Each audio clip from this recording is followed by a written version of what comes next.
May 18, 1902. Goliad, Texas. 18 dead. 47 injured. One tornado carved a 60-mile path across 3 counties in less than 2 hours. I was 12 years old. I lived through it. The weather records show it touched down at 4:17 p.m. near the San Antonio River and lifted near Victoria at 6:02 p.m. Wind speeds exceeded 150 miles per hour. The funnel measured half a mile wide at its peak. Property damage totaled $89,000 in 1902 dollars. 12 farms destroyed completely. The Methodist Church collapsed with 37 people inside. 14 survived. I remember the exact moment I knew we were going to die. My name is Samuel Hartwell. I lived on a cotton farm 3 miles southeast of Goliad with my parents, Thomas and Mary Hartwell, and my younger sister Ruth. She was 8. The farm covered 160 acres of black prairie soil that my father bought from the railroad company in 1897. We grew cotton and corn. We kept 12 head of cattle. That Saturday started wrong. I woke before dawn to milk our 2 cows. The morning air felt thick and still. No breeze moved the oak trees near our house. The sky looked heavy, like the air itself had weight pressing down on everything. My father noticed it too. He stood on our front porch after breakfast, studying the western horizon. His coffee cup steamed in his hands. "Storm weather," he said to my mother. "Might get some rain tonight." His voice carried that flat tone he used when he was worried but didn't want to say so. We needed rain badly. The cotton plants stood barely 6 inches tall in mid-May. The soil had turned to powder. Every step raised dust clouds that settled on everything: our clothes, the water buckets, the food on our table. Even the chickens moved slow in the heat. I spent the morning chopping weeds in the cotton field with a hoe. The metal handle grew slick with sweat in my hands. By noon, the temperature reached 87 degrees. The air hung motionless. Even the insects seemed to move slower. The cattle gathered under the single mesquite tree in the pasture. They stood close together, not grazing. Their ears twitched constantly, like they heard something we could not. Our house sat on a slight rise in the prairie, built from pine lumber hauled down from East Texas. 2 bedrooms, a kitchen, a front room. My father had dug a storm cellar behind the house the year before, a hole 8 feet deep with timber walls and a heavy wooden door. We had never used it. At 3:30 p.m., my mother called me in from the field. "Sam, come help me move the chickens to the coop. Weather's changing." I looked west. A line of dark clouds stretched across the horizon, still miles away. But something about those clouds looked different. They moved too fast. They rolled and churned like boiling water. "How long before it hits?" I asked. "Hour, maybe 2, my father said. He stood beside the water well, studying the sky. "Might be a bad one." The wind started at 4:09 p.m. Not steady wind, but gusts that hit and stopped, hit and stopped. The oak trees swayed, then went still, then swayed again. Our chickens huddled in the corners of their coop, making low, nervous sounds. Ruth came to stand beside me on the porch. "The sky looks green," she said. She was right. The western sky had turned a sickly green color I had never seen before. The clouds moved faster now, rolling toward us like a wall. Lightning flickered inside them, but we heard no thunder. "Everyone inside," my father said. His voice sounded calm, but his hands shook as he latched the chicken coop door. "Mary, get the lantern lit. Sam, help me close the shutters." We worked quickly, dropping the heavy wooden boards into place and securing them with iron hooks. The house grew dark inside. My mother lit 2 kerosene lanterns and set them on the kitchen table. Ruth sat in a chair, holding her corn-husk doll. The doll wore a dress cut from blue calico fabric. Ruth had named it Mary, after our mother. "Are we going to the storm cellar?" Ruth asked. My father looked out through a crack in the shutters. "Not yet. Might just be a regular storm. The first hail began at 4:15 p.m. Ice stones the size of marbles bounced off our roof with sharp cracking sounds. Then larger stones, big as walnuts. The noise grew louder and louder until we had to shout to hear each other. I need to tell you about the morning before everything changed, about who we were when we woke up that Saturday, because by Sunday morning, nothing would ever be the same. My father rose at 5 a.m. like always. I heard his boots on the wooden floor of our front room, then the creak of the door as he stepped onto the porch to check the weather. He did this every morning, winter and summer. My mother said he could predict rain 3 days out just by watching the sky and feeling the wind. "Sam," he called through the thin walls. "Milking time." I pulled on my clothes in the dark bedroom I shared with Ruth. She slept curled up with her corn-husk doll, her brown hair spread across the pillow. At 8 years old, she still looked like a baby when she slept. Her breathing was soft and even. She had no idea this was the last morning she would wake up in this room. Outside, the air felt different from the day before, heavier. The usual morning breeze that came from the southeast had died completely. Our 2 cows, Bessie and May, stood motionless in the pasture. They did not come to the fence when I walked toward the barn with the milk pails. "Come on, girls," I called. They looked at me but did not move. I had to walk out into the pasture and lead them to the milking stalls by their halters. Bessie, usually calm and cooperative, kept turning her head to look west. Her ears swiveled back and forth like she heard something I could not. My father joined me in the barn. "Cows acting strange?" he asked. He carried the other milk pail and a 3-legged stool worn smooth by years of use. "Yes, sir." "Won't come when called." He nodded. "Animals know things we don't. Storm coming, probably tonight." He positioned the stool beside Bessie and began milking with steady, rhythmic motions. The milk hit the bottom of the pail with a metallic ping that gradually softened as the pail filled. We finished the milking in silence. The barn felt stuffy and close. Even with both doors open, no air moved through the building. Dust motes hung suspended in the shafts of early sunlight that slanted through the gaps in the walls. My mother had breakfast ready when we returned to the house.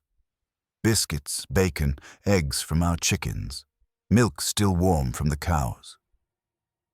We ate at the wooden table my father had built from oak lumber. Ruth chattered about her plans for the day. She wanted to pick wildflowers in the meadow behind our house and braid them into chains.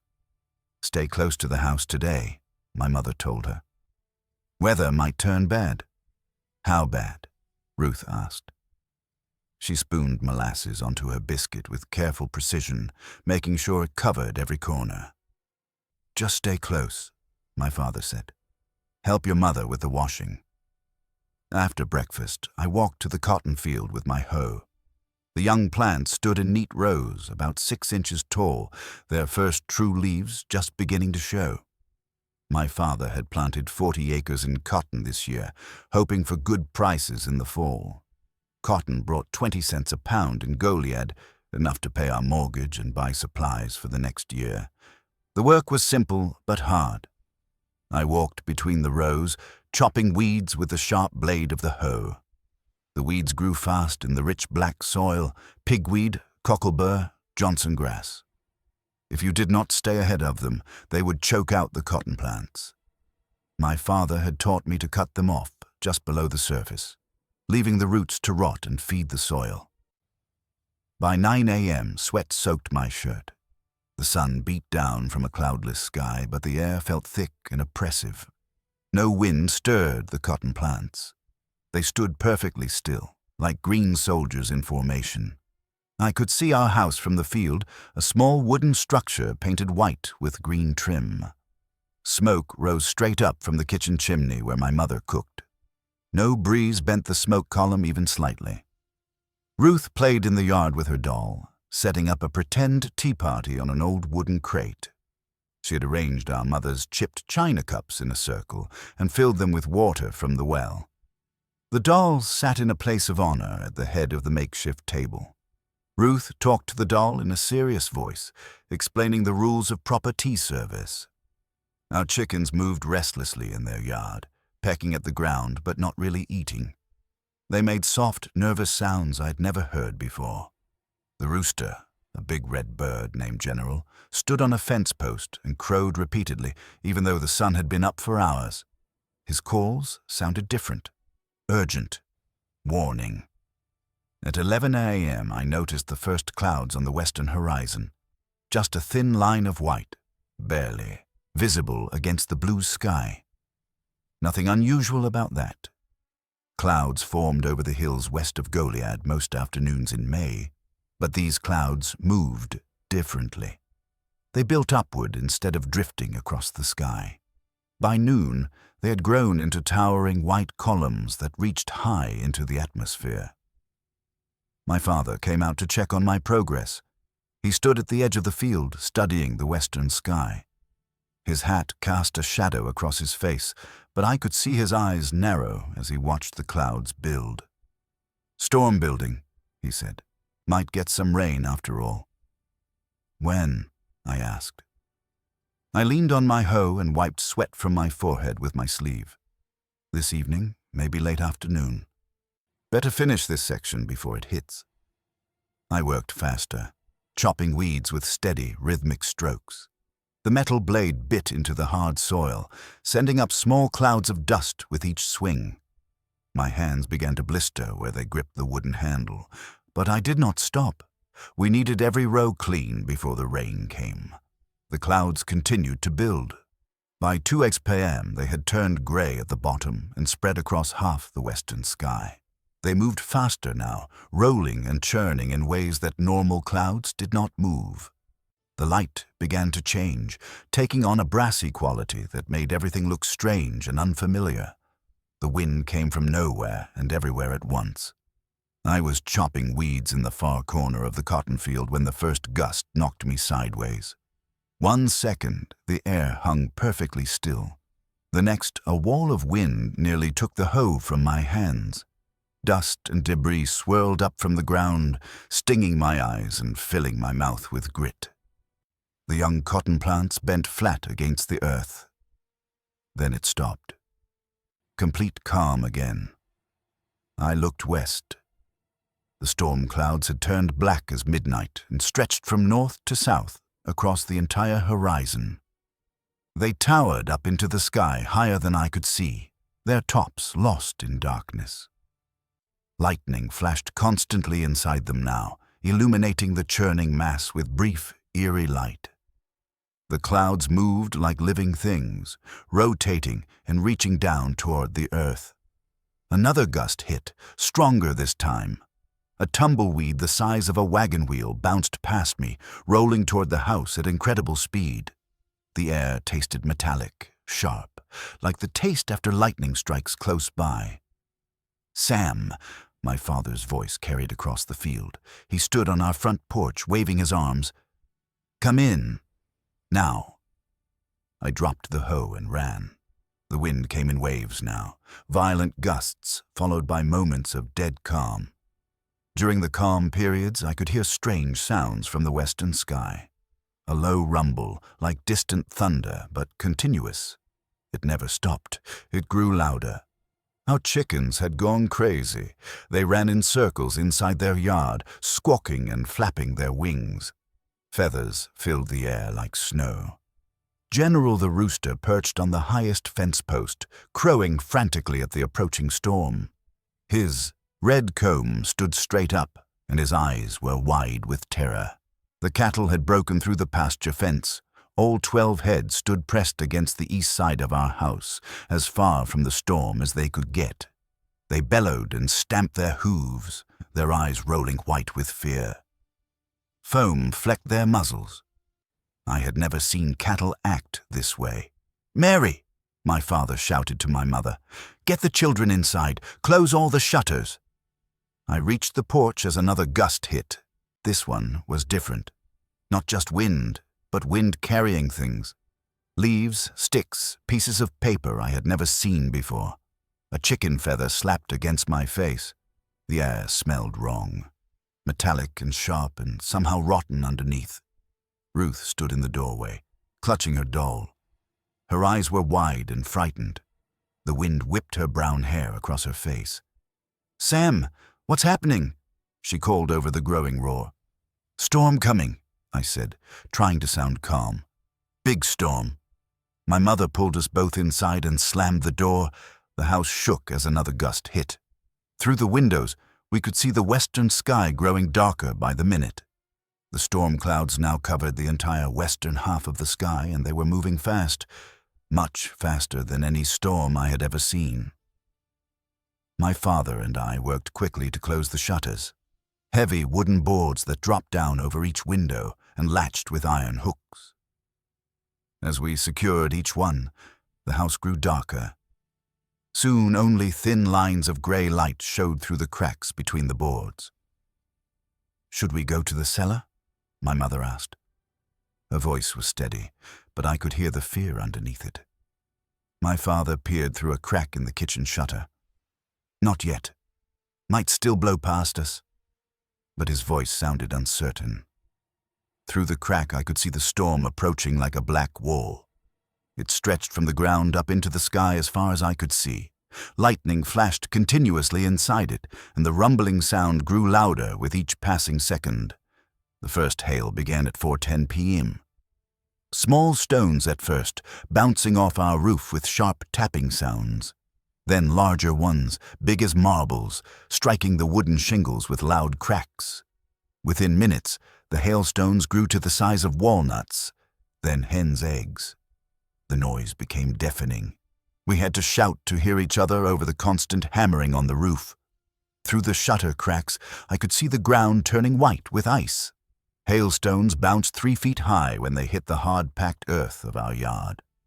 One crashed through our kitchen window despite the closed shutter, shattering the glass and bouncing across the floor. It was the size of a man's fist, white as snow and hard as rock. My father grabbed a piece of canvas and stuffed it into the broken window. "Everyone stay away from the windows," he said. "These stones could kill you." Ruth pressed her hands over her ears. "Make it stop," she cried. The corn-husk doll lay forgotten on the floor beside a chair.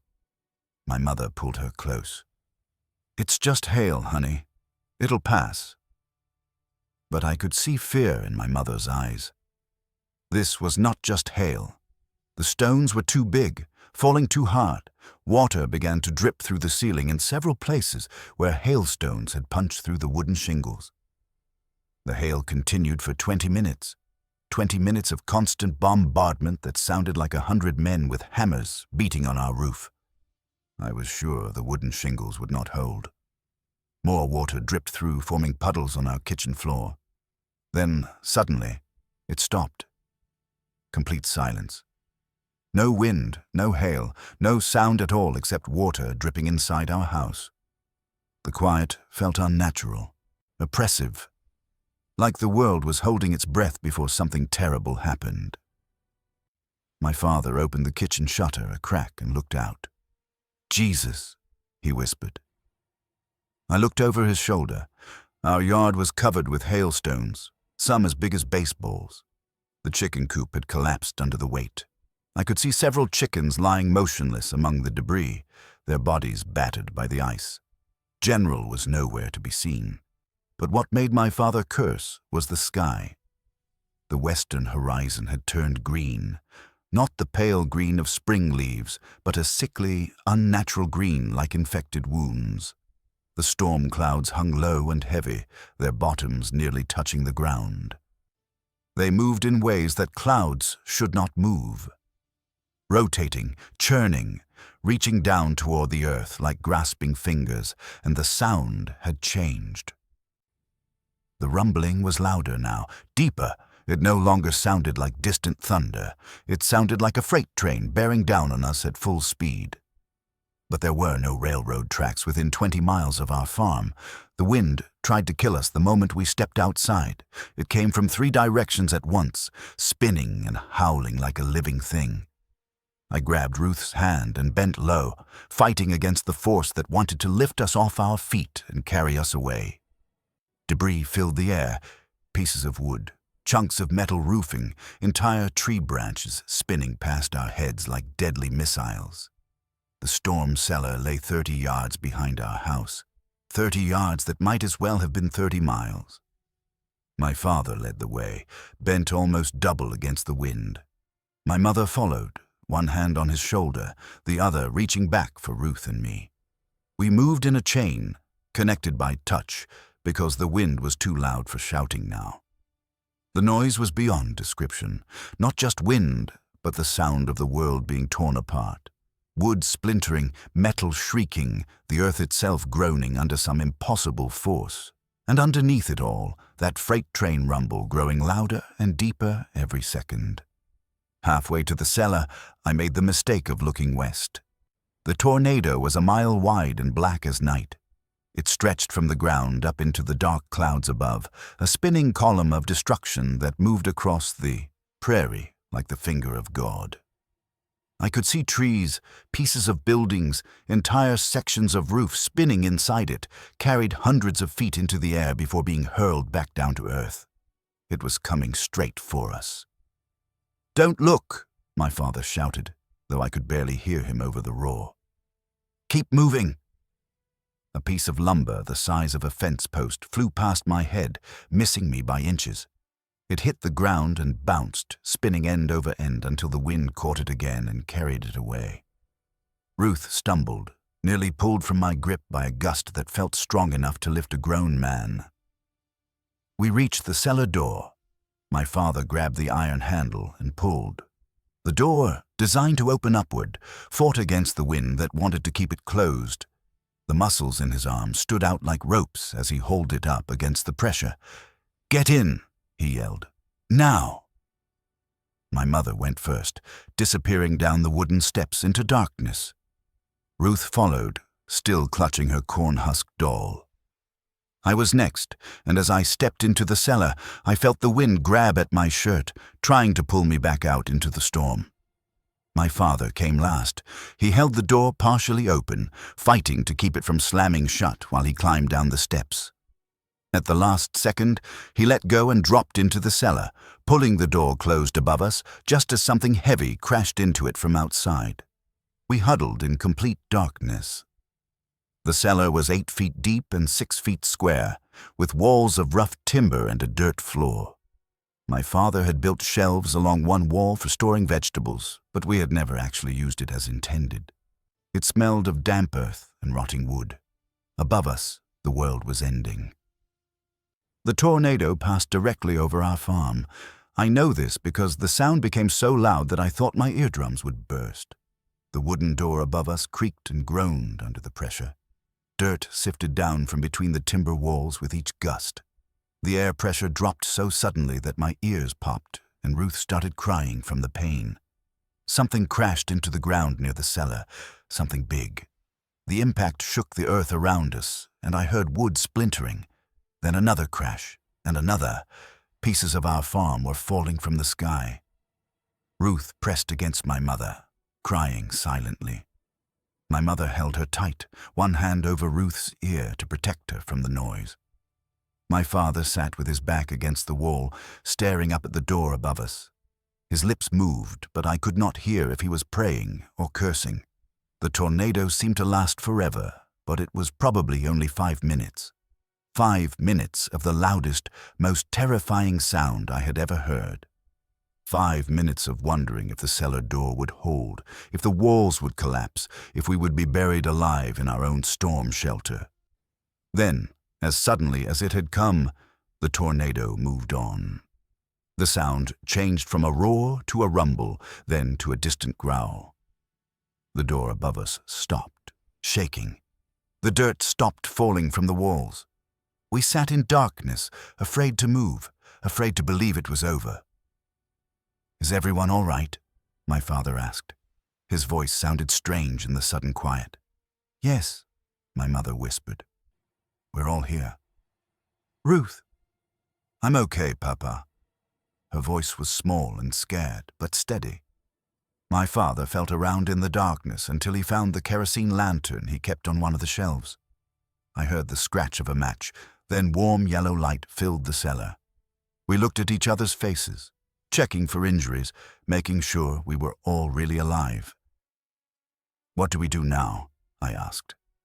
My father looked up at the door above us. "We wait, make sure it's really gone. Then we see what's left." We waited 30 minutes in that hole in the ground. 30 minutes of silence broken only by the occasional crash of something settling in the wreckage above. Ruth fell asleep against my mother's shoulder, exhausted by fear and the sudden quiet after so much noise. Finally, my father climbed the wooden steps and pushed gently against the door. It opened easily. Too easily. Something that should have been heavy was missing from above. Light poured into the cellar, not the green, sickly light of the storm, but normal afternoon sunlight. My father climbed out first, then helped the rest of us up the steps. We emerged into a world I did not recognize. Our house was gone, not damaged. Gone.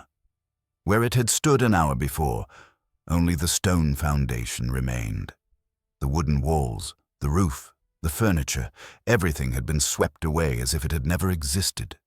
The barn was gone too. The chicken coop, the pasture fence, the water well cover. All gone. The oak trees that had shaded our house for as long as I could remember had been snapped off at ground level. Their massive trunks lay scattered across what used to be our yard like giant matchsticks. The first hour after the tornado passed was the strangest of my life. We stood in the ruins of our farm like visitors from another world. Nothing looked right. The tornado had not just destroyed our buildings, it had rearranged the landscape itself. The small creek that ran along our eastern property line had been filled with debris and mud. The gentle rise where our house had stood was now scarred with deep gouges where heavy objects had been dragged across it by the wind. Scattered across the torn ground were pieces of lives I did not recognize. A child's wooden toy horse, painted red and blue. A woman's hat with artificial flowers, still pinned to the brim. A page from a book, the words smeared but still readable. These things had come from somewhere else, carried by the tornado from other farms, other families. My father walked to where our water well had been. The wooden cover and rope pulley were gone, but the stone-lined hole remained. He dropped a pebble into it and listened. After a long moment, we heard the splash. "Water's still good," he said. "That's something." My mother searched through the wreckage near where our kitchen had stood. She found a few unbroken dishes, a cast-iron skillet, a wooden spoon. Small things that had somehow survived when everything else was destroyed. She gathered them into her apron like a woman collecting eggs, her movements careful and deliberate. Ruth sat on the ground beside the broken foundation, trying to repair her corn-husked doll. The tornado had torn off one arm and most of the blue calico dress. The corn-husk body was coming apart, and the painted face had been scraped away. She worked with the torn threads, trying to reattach the arm, but the doll was beyond saving. "Ruth," I said, "maybe we can make you a new doll." She looked up at me with tears in her eyes. "I don't want a new doll. I want Mary." I understood. We all wanted our old life back. But like Ruth's doll, some things could not be repaired. The sun was getting low in the west. We had been in the storm cellar for over an hour, and now we faced a practical problem. Where would we sleep tonight? Our house was gone, and the nearest neighbor lived 2 miles away. "We need shelter," my father said. "Something to get us through the night." He began collecting pieces of lumber from the wreckage. Most of the boards from our house had been carried away by the tornado, but some remained scattered around the property. He found 4 pieces long enough to serve as corner posts and several shorter boards that could work as walls. "Sam, help me build a lean-to against the cellar door," he said. "It won't be much, but it'll keep the rain off." We worked together, salvaging nails from splintered boards and using rocks as hammers. The lean-to took shape slowly. a crude shelter barely big enough for 4 people to lie down. It would not keep out the cold or provide much protection from another storm, but it was better than sleeping in the open. My mother found our kerosene lamp in the wreckage, somehow unbroken. She also discovered a small sack of flour that had been thrown clear of the house and landed in a pile of wet leaves.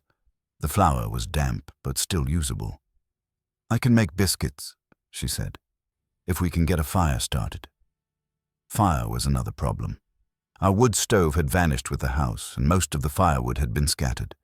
But my father found some dry boards in the wreckage and built a small fire pit using stones from our foundation.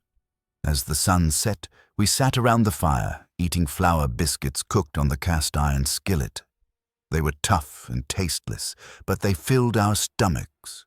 We had no coffee, no milk, no butter, just biscuits and water from the well. "What happens tomorrow?" I asked. My father stared into the fire. "Tomorrow we find out who else got hit. Then we figure out how to rebuild." The thought had not occurred to me that other families might have suffered the same fate. I had been so focused on our own loss that I had not considered the tornado's path. But storms like this did not stop at property, lines. "The Millers live 2 miles north," my mother said. "The Johnsons are 3 miles south. We should check on them." "In the morning," my father said. "Tonight we rest and count our blessings." But rest was difficult. The lean-to was cramped and uncomfortable. The ground was hard, and we had no blankets, no pillows, no mattresses. We lay close together for warmth, listening to the night sounds of the prairie. Strange sounds reached us in the darkness. Distant crashes as weakened structures finally collapsed. The lowing of cattle that had wandered far from their home ranges.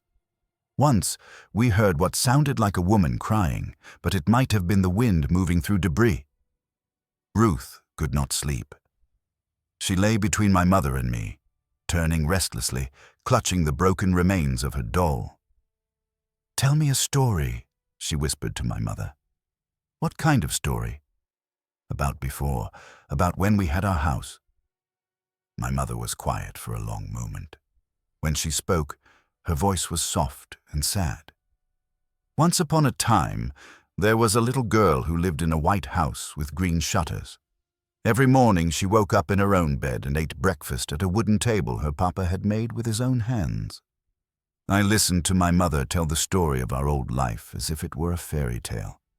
The house with 2 bedrooms and a kitchen, the barn where we milked our cows, the cotton field where I worked with my hoe.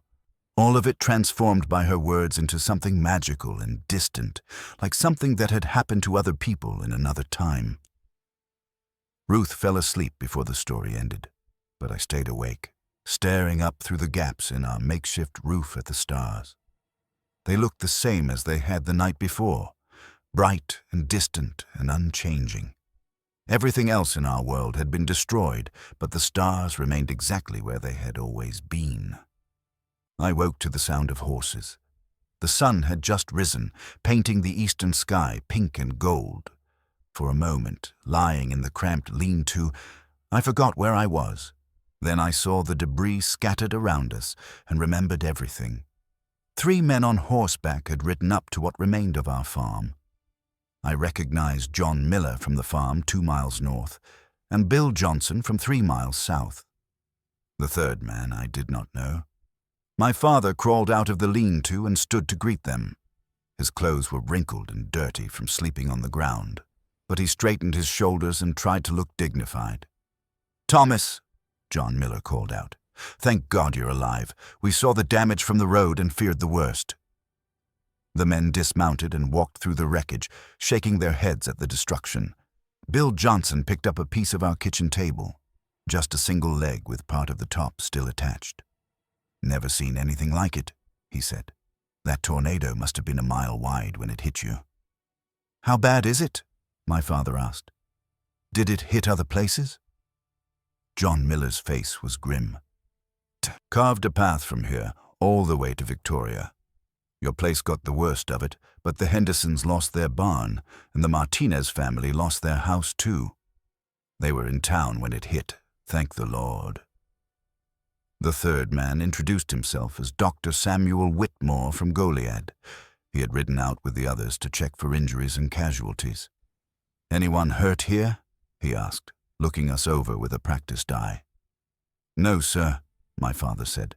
"We made it to the storm cellar in time." Dr. Whitmore nodded. "You were lucky.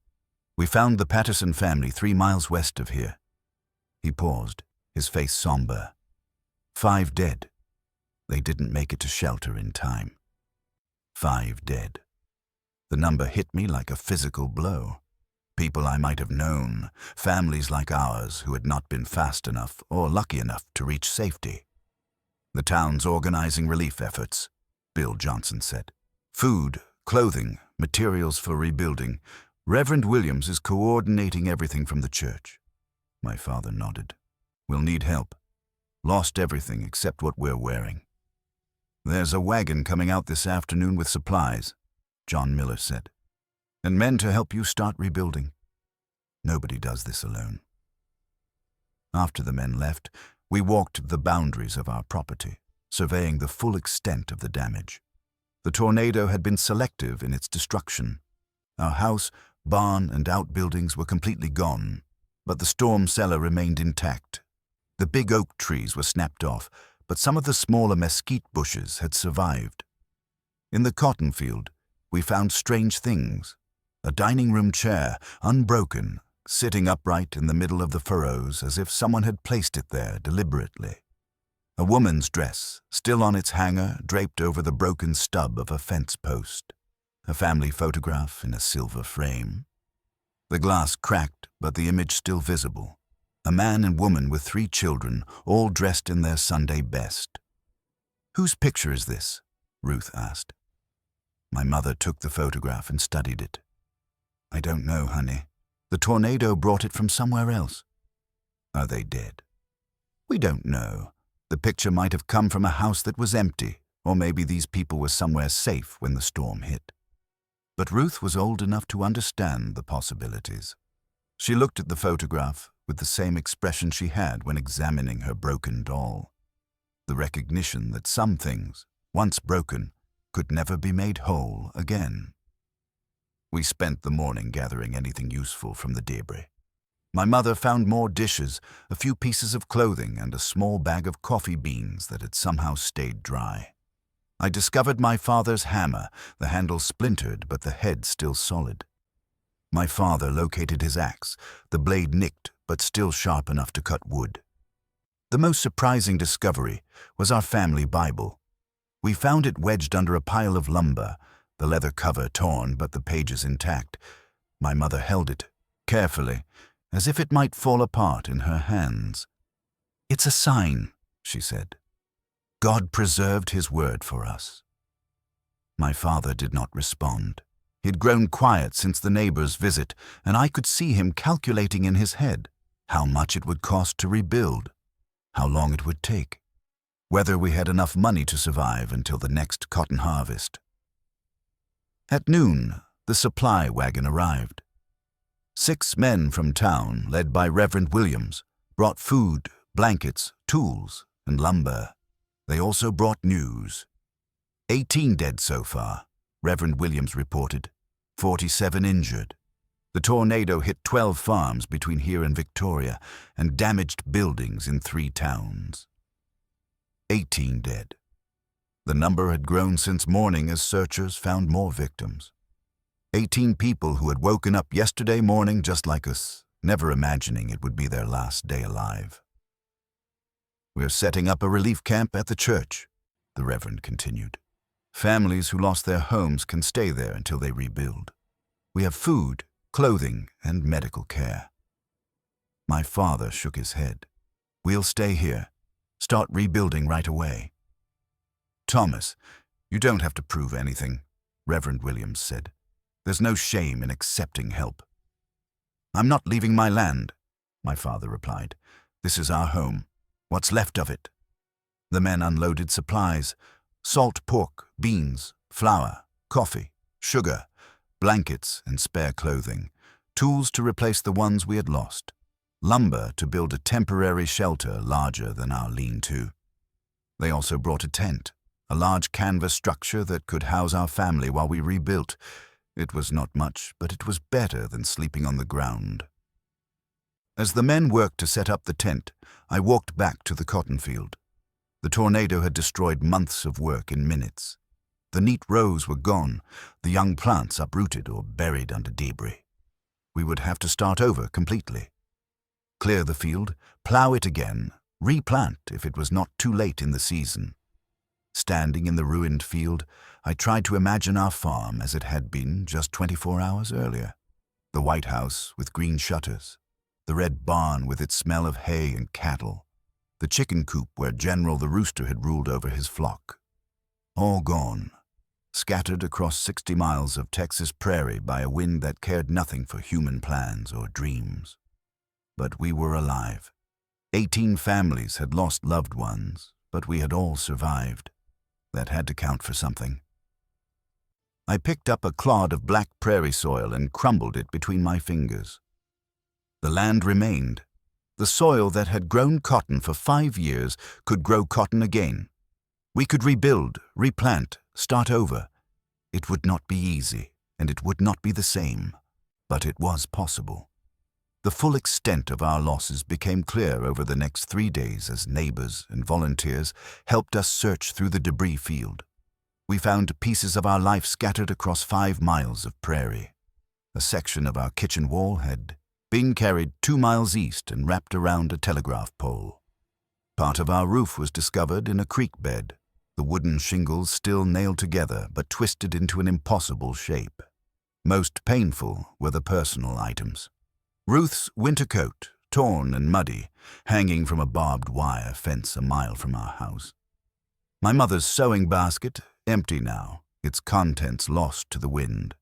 The wooden cross my father had carved for our mantelpiece, split down the middle but still recognizable. We made lists of everything we had lost, as the insurance agent from San Antonio required. The house, $800. The barn, $300. 12 head of cattle at $25 each, $300. Farm equipment, furniture, clothing, food stores. The numbers added up to more than $2,000. Our insurance policy covered $500. "That's all?" my mother asked when the agent delivered the news. "I'm sorry, ma'am. The policy specifically excludes acts of God. Tornadoes, floods, earthquakes, they're not covered." My father signed the papers without comment, but I saw his jaw tighten. $500 would not buy lumber for a new house, let alone replace everything we had lost. That evening, as we sat around our campfire eating beans and salt pork, my parents discussed our options in low voices. They thought Ruth and I were asleep in the tent, but I lay awake listening. "We could sell the land," my mother said. "Take whatever we can get and move to town." "And do what?" "I'm a farmer, Mary. It's all I know." "You could work for the railroad, or in one of the stores. For wages, after owning our own place." The silence stretched between them. Finally, my father spoke again. "The Hendersons are talking about leaving. So are the Martinezes. Too many families giving up, selling out to the big ranchers for whatever they can get. Maybe they're smart. Maybe we should cut our losses and start fresh somewhere else. This is our land, Mary. My father would roll over in his grave if I sold it because of one bad storm. Your father never faced anything like this." My father was quiet for a long moment. When he spoke, his voice was firm. "We stay, we rebuild. It'll take time, but we can do it." "With what money?" "The bank will give us a loan. They have to. Half the county is in the same situation." But the bank had different ideas. When my father rode into Goliad the next morning, he returned with bad news.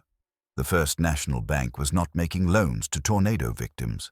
Too much risk, the banker had explained. Too many people might default. "What about the other banks?" my mother asked. "Same story everywhere. They're all scared." That night I heard my mother crying softly in the tent. She tried to muffle the sound, but in the close quarters, nothing was private. My father did not try to comfort her. He just lay there, staring up at the canvas ceiling. The next morning brought unexpected help. A stranger rode up to our camp. A well-dressed man on a fine horse with a leather satchel slung across his saddle. "Thomas Hartwell?" he asked. "That's me. Name's William Morrison. I represent the Cattlemen's Association. I understand you've had some difficulties." My father's expression grew wary. "What kind of difficulties?" "The tornado, of course." "Terrible thing. I'm here to make you an offer that might solve your problems." Morrison dismounted and opened his satchel, pulling out a thick document.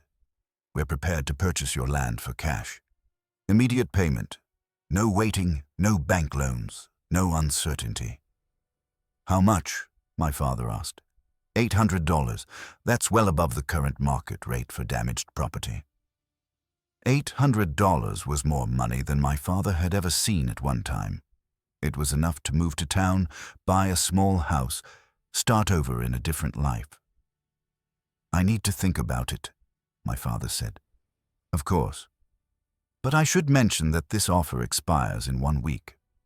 After that, well, land values in tornado areas tend to drop considerably." After Morrison left, my parents walked to the ruins of our house and stood there for a long time without speaking. I followed at a distance, staying close enough to hear but far enough away to avoid being sent back to the tent. $800, my mother said finally. "We could buy a house in San Antonio. You could find work. The children could go to better schools. And give up farming forever. Thomas, look around. Look what we're up against. No house, no barn, no equipment, no money to rebuild. Maybe it's time to admit we're beaten." My father kicked at a piece of broken pottery from our kitchen. "My grandfather homesteaded this land in 1858. My father built it into a working farm. I was going to pass it on to Sam someday. What good is land if we can't afford to work it?" They stood in silence, looking at the empty foundation where our house had been. Finally, my father spoke. "1 week. Morrison said we have 1 week to decide." That night, after my parents thought I was asleep, I heard my father leave the tent. I waited 10 minutes, then followed him. He had walked to the storm cellar and was sitting on the wooden door, staring up at the stars. "Papa?" I said softly. He looked up, not surprised to see me. "Can't sleep either." I sat beside him on the cellar door. "Are we going to sell the farm?" "I don't know, son. Your mother thinks we should. Maybe she's right. But you don't want to." "No, I don't want to. This land is all I've ever known, all I've ever been good at." "Then don't sell it." He smiled sadly. "It's not that simple, Sam. Sometimes a man has to choose between what he wants and what's best for his family." We sat in silence, looking up at the stars, the same stars that had watched my grandfather homestead this land, that had seen my father build our house board by board, that had witnessed the tornado tear it all down in minutes. "Papa," I said finally, "what would Grandpa do?" My father was quiet for a long time. When he spoke, his voice was thoughtful. "Your grandfather came to this land with nothing but a wagon, a plow, and a stubborn streak a mile wide. He built a sod house the first year, lived in it for 3 years while he saved money for lumber. So what would he do now? He'd probably tell me to quit feeling sorry for myself and get to work. Then maybe that's what we should do."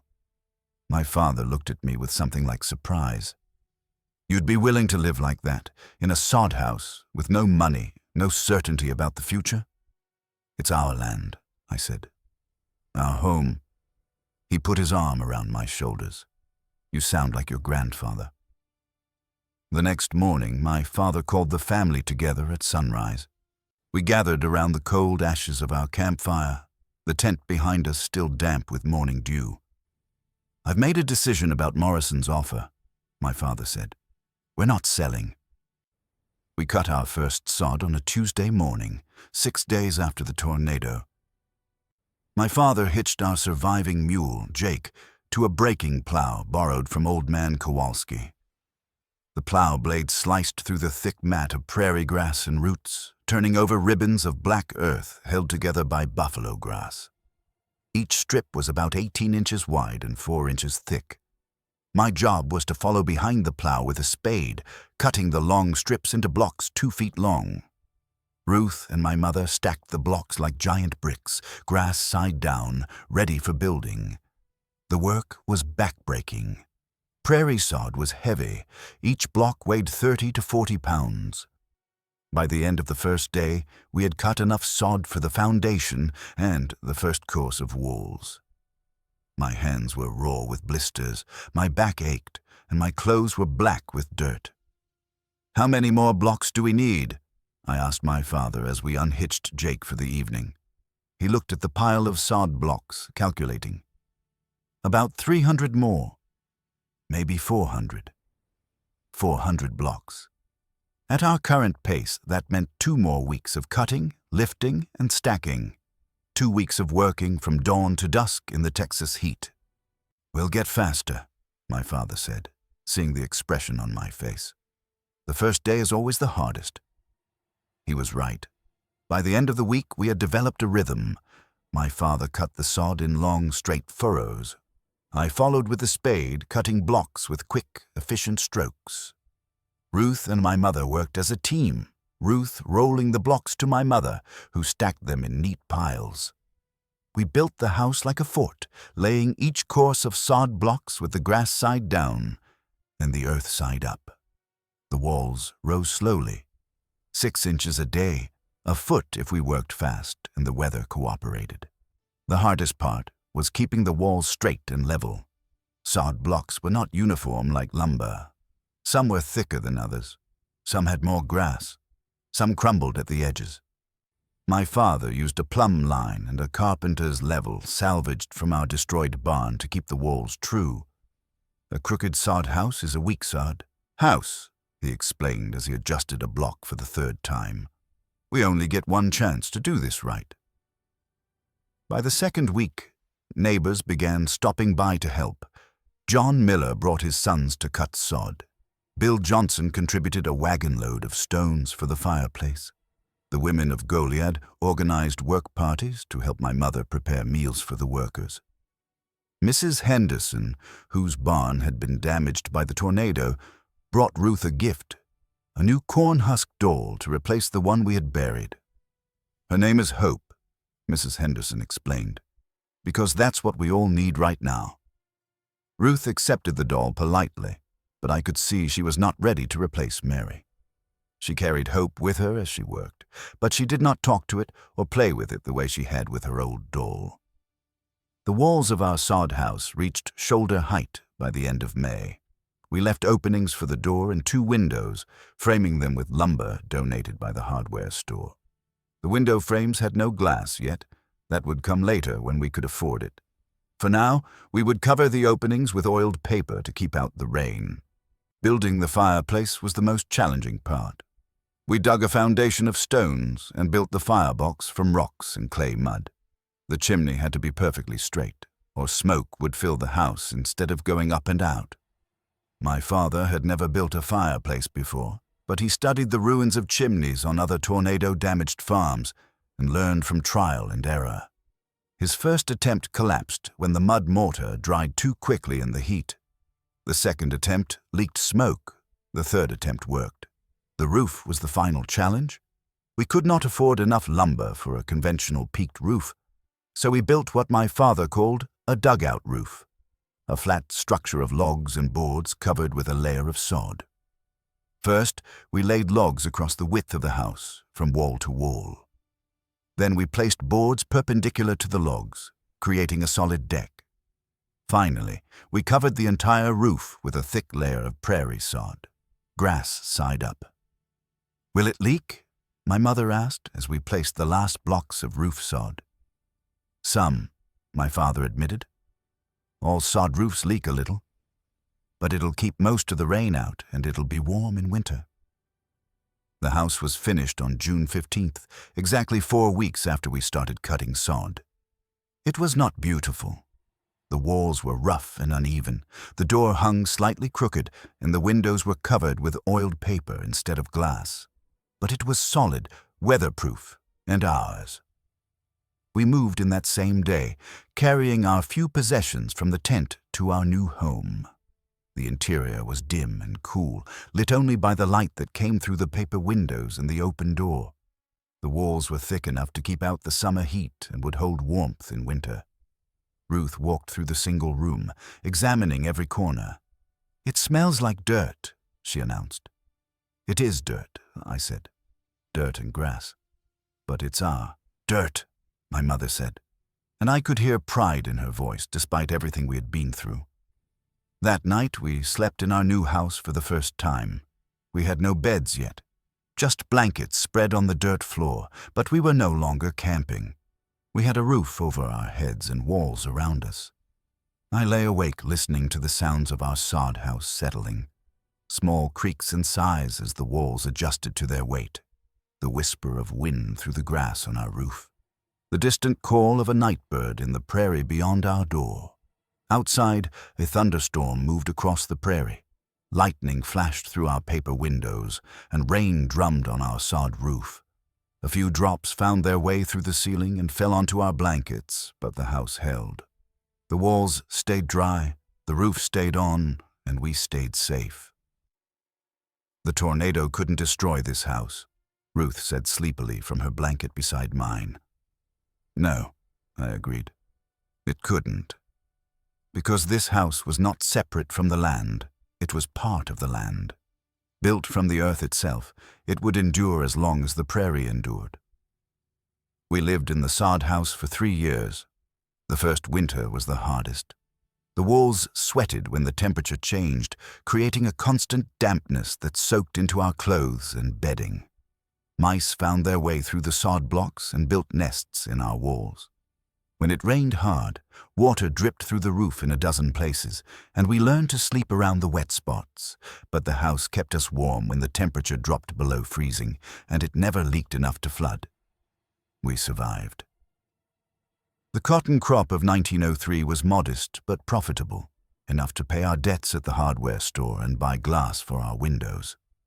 The crop of 1904 was better, and by 1905 we had saved enough money to start building a new frame house.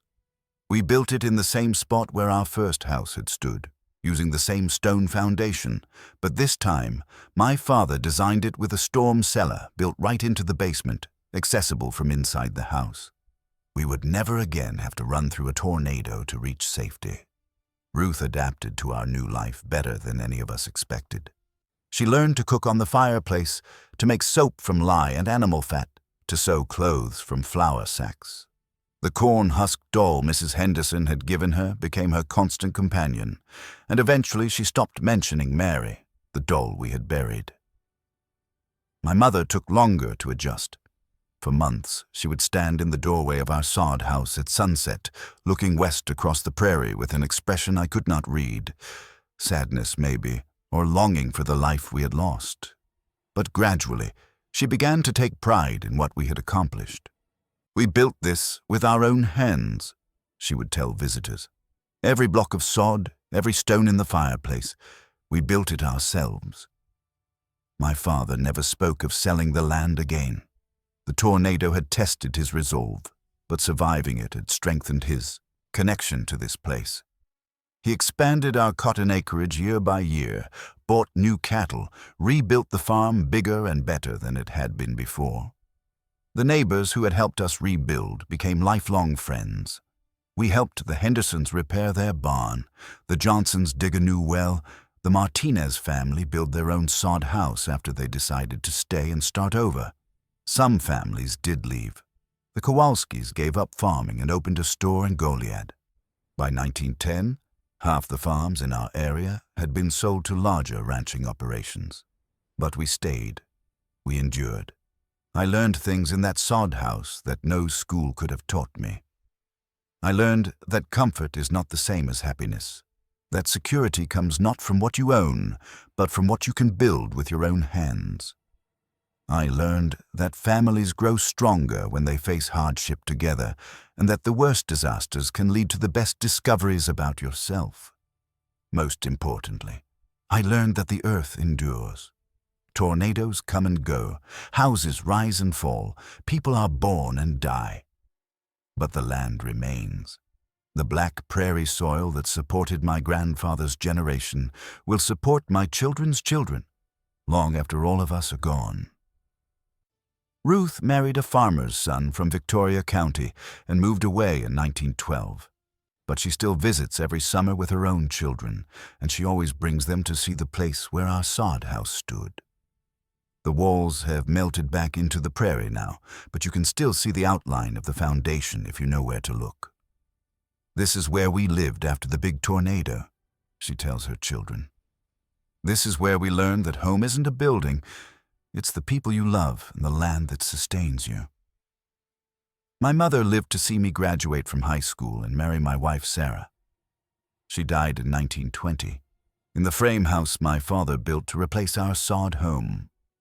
Her last words to me were about the tornado. "We could have sold the land," she said. "We could have taken the easy way out. But your father was right. This is our place. I'm glad we stayed." My father is 71 now and still farming, though he has turned most of the work over to me and my sons. He keeps a weather eye on the western sky every afternoon in May and June, watching for the kind of clouds that brought the tornado. But he's not afraid of storms anymore. "Lightning doesn't strike the same place twice," he says, "and we've already survived the worst that nature can throw at us." I'm not so sure about that. The weather seems to be changing, becoming more violent and unpredictable. But I'm not afraid either. The tornado of 1902 taught me that we are stronger than we know, more resilient than we imagine. Living in one room for 3 years changed us in ways we never expected. There was nowhere to hide when tempers flared, no separate spaces for privacy. We learned to work through problems together, to find solutions that served everyone. Ruth and I grew closer during those years than we had ever been. We shared everything in that cramped space, our fears, our small victories, our daily struggles. When the drought came in 1918 and killed half our cotton, we did not panic.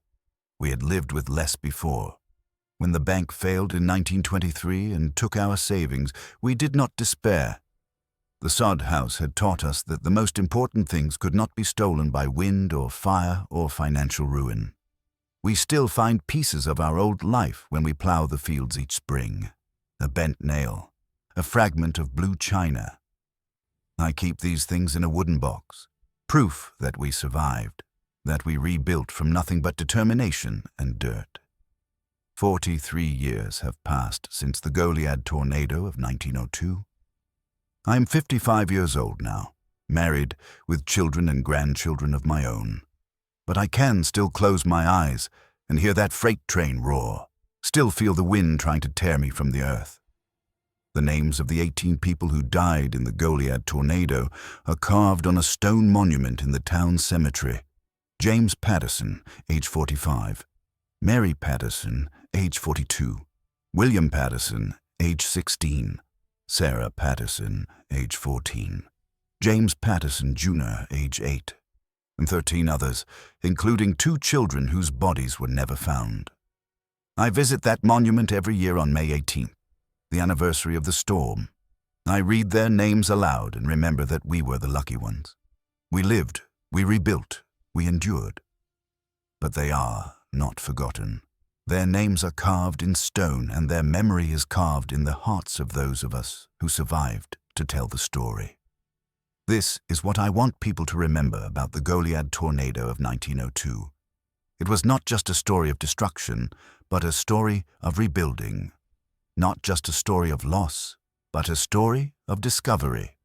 Not just a story of a storm that passed through Texas one spring afternoon, but a story of the people who refused to be broken by it. We built our house from the earth itself, and when our time comes, we will return to that same earth. But the land will endure, and the lessons we learned will endure with it. I keep a barometer by my door now. When it drops quick, I feel it in my bones before the needle says anything. I taught my children and grandchildren where to go when the sky turns green, how to read the signs that say danger is coming. They know the story of the tornado, and they know why we stayed when others left. The sod house is gone now, melted back into the prairie, but the lessons it taught us remain. That you can lose everything and still have enough to start over. That the earth provides what you need if you know how to use it. That a family that survives disaster together is stronger than one that has never been tested. Ruth still comes to visit every summer with her children and grandchildren.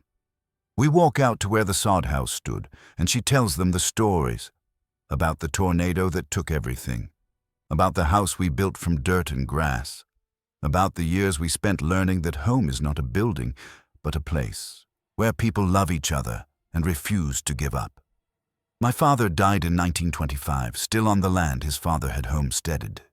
He never saw another tornado, but he never stopped watching the western sky in May and June. His last words to me were about the farm. "Take care of the land," he said. "It will take care of you." I've tried to do that. The farm is bigger now, more prosperous than it ever was before the tornado. We have a telephone, electricity, a radio that brings news from the outside world. But the black prairie soil is the same, and the lessons it taught us are the same. When storms come now, we have warnings on the radio and sirens in town. We go to our storm cellars and wait for the all clear. We have learned to respect the weather without fearing it, to prepare for the worst while hoping for the best.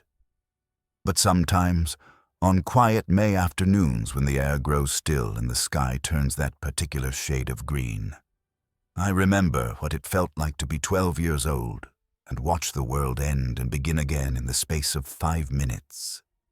I remember the sound of the wind trying to tear our cellar door off its hinges.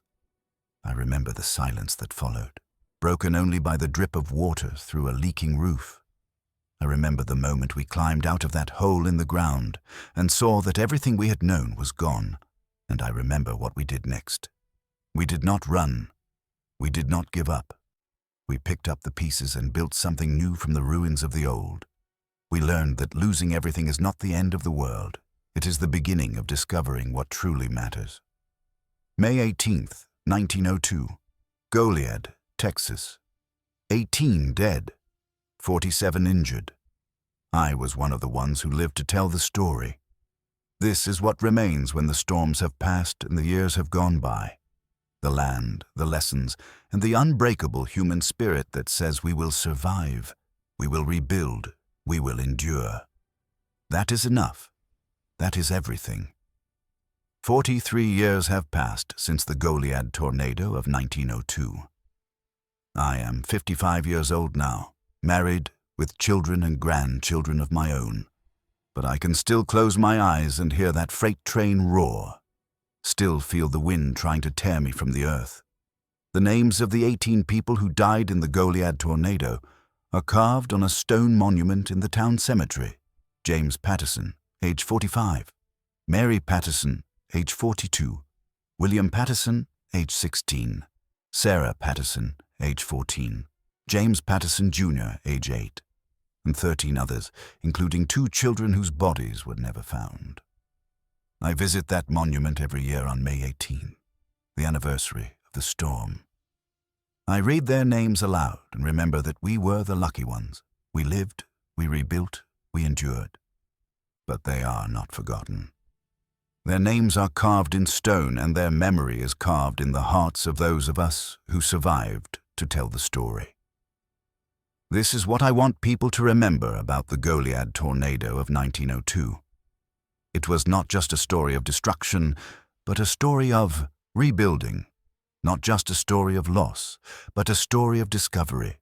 Not just a story of a storm that passed through Texas one spring afternoon, but a story of the people who refused to be broken by it. We built our house from the earth itself, and when our time comes, we will return to that same earth.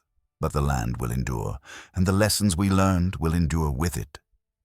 I keep a barometer by my door now. When it drops quick, I feel it in my bones before the needle says anything. I taught my children and grandchildren where to go when the sky turns green, how to read the signs that say danger is coming. They know the story of the tornado, and they know why we stayed when others left. The sod house is gone now, melted back into the prairie. But the lessons it taught us remain. That you can lose everything and still have enough to start over. That the earth provides what you need if you know how to use it. That a family that survives disaster together is stronger than one that has never been tested. Ruth still comes to visit every summer with her children and grandchildren. We walk out to where the sod house stood, and she tells them the stories. About the tornado that took everything. About the house we built from dirt and grass. About the years we spent learning that home is not a building but a place where people love each other and refuse to give up. My father died in 1925. Still on the land his father had homesteaded. He never saw another tornado, but he never stopped watching the western sky in May and June. His last words to me were about the farm. "Take care of the land," he said. "It will take care of you." I've tried to do that. The farm is bigger now, more prosperous than it ever was before the tornado. We have a telephone, electricity, a radio that brings news from the outside world, but the black prairie soil is the same and the lessons it taught us are the same.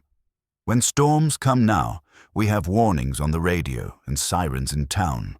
We go to our storm cellars and wait for the all clear. We have learned to respect the weather without fearing it, to prepare for the worst while hoping for the best.